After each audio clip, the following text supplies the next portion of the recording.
Operational experience is one of my personal favorites.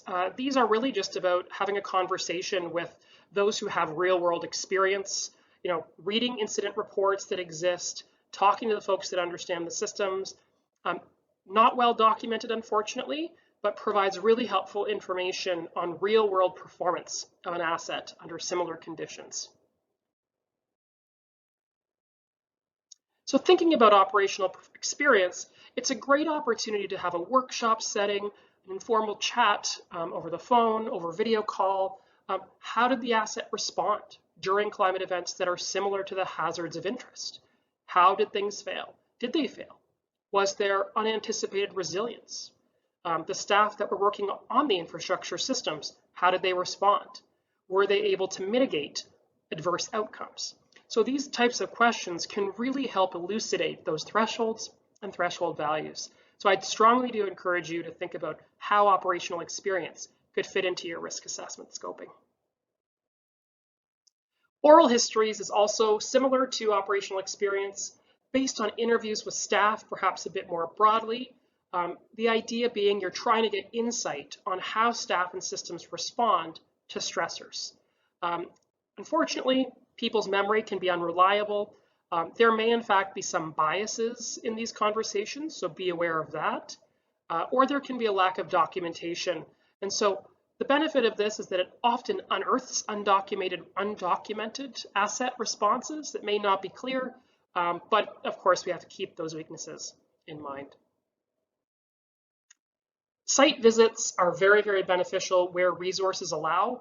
So for example, going to the actual site itself, understanding the components of the infrastructure, the context, the areas around the actual assets, helps you understand the extent to which there could be vulnerability there.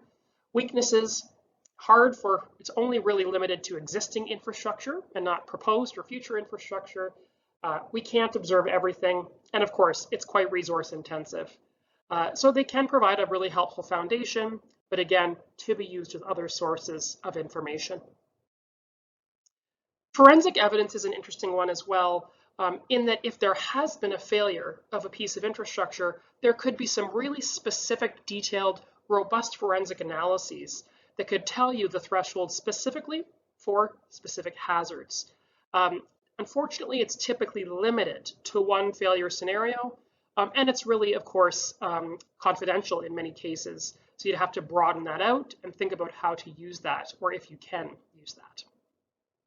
Again, solid scientific basis for establishing those threshold values, though, if you can get your hands on it. And finally, professional judgment is probably the most important one to kind of pull these things together to allow for a combination of information sources. Of course, it requires specialized knowledge about the project, about the infrastructure, its location, and the climate. So try to always have a collaborative approach and piece together with professional judgment. So just to give you some guidance here, consider input from multiple sources, as I've been saying. Use that professional judgment to balance the data availability and the veracity of that information. Evaluate the relevant different sources, and always, always, always document your assumptions. That way, that due diligence has been completed.